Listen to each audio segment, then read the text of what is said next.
জনাইছো আৰু তেওঁক আকৌ ধন্যবাদ জ্ঞাপন কৰিছো তেওঁৰ মাটিখিনি আমাক এই সময়ত দিয়াৰ কাৰণে আমাৰ ফালৰ পৰা অশেষ ধন্যবাদ জ্ঞাপন কৰিছো তেওঁ এই মাটিখন আমাক নিদিলে হয়তো আমি এই টুৰ্নামেণ্টটো চলাব নোৱাৰিলো হয় আমাৰ কাৰণ আমাৰ ইয়াত ফিল্ড নাই আমি নোৱাৰিলো হয় তেওঁক সেইকাৰণে বাৰে বাৰে ধন্যবাদ জ্ঞাপন কৰিছো তেওঁৰ লগত আৰু দুজন অতিথি আহিছে আমাৰ মাজত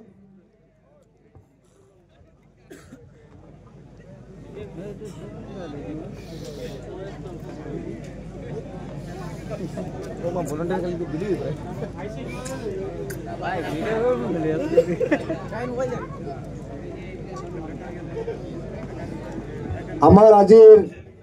প্ৰগ্ৰামৰ যিজন সিংগাৰ শিৱ কুমাৰ আমাৰ বন্ধু ক্লাসমেট তেওঁ ইতিমধ্যে উপস্থিত হৈছে তেওঁক আমি মঞ্চত আহিবলৈ অনুৰোধ জনাইছো তেওঁৰ প্ৰগ্ৰাম আমি ইতিমধ্যে আৰম্ভ কৰিম আমাৰ সম্বোধনা অনুষ্ঠান শেষ হোৱাৰ পিছত এই শিৱ কুমাৰক আমি মঞ্চত আহিবলৈ অনুৰোধ জনাইছো তেওঁ ইতিমধ্যে আমাৰ ফিল্ডত আহি উপস্থিত হৈছে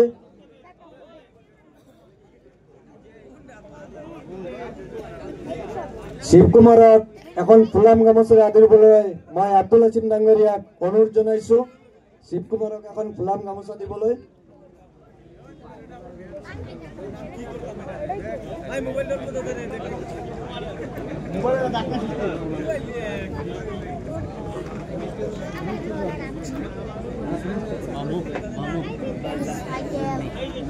আমাৰ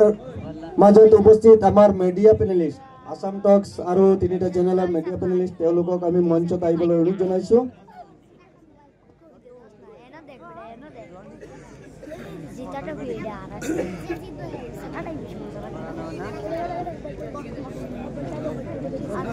বসন্ত দত্ত এনবি নিউজ আপোনাক মঞ্চত আসন গ্ৰহণ কৰিবলৈ আমি অনুৰোধ জনাইছো কমল বেজবৰুৱা আসাম টক্স তেওঁক মঞ্চত আসন গ্ৰহণ কৰিবলৈ অনুৰোধ জনাইছো শিৱম বিশ্বাস নিউজ টাইম এনি তেওঁক মঞ্চত আসন গ্ৰহণ কৰিবলৈ অনুৰোধ জনাইছো মনা তেওঁক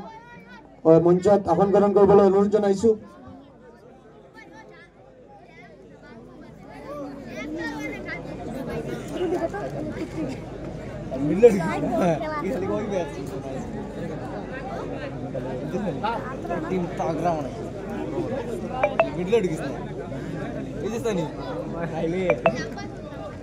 ৰাজা ডাঙৰীয়া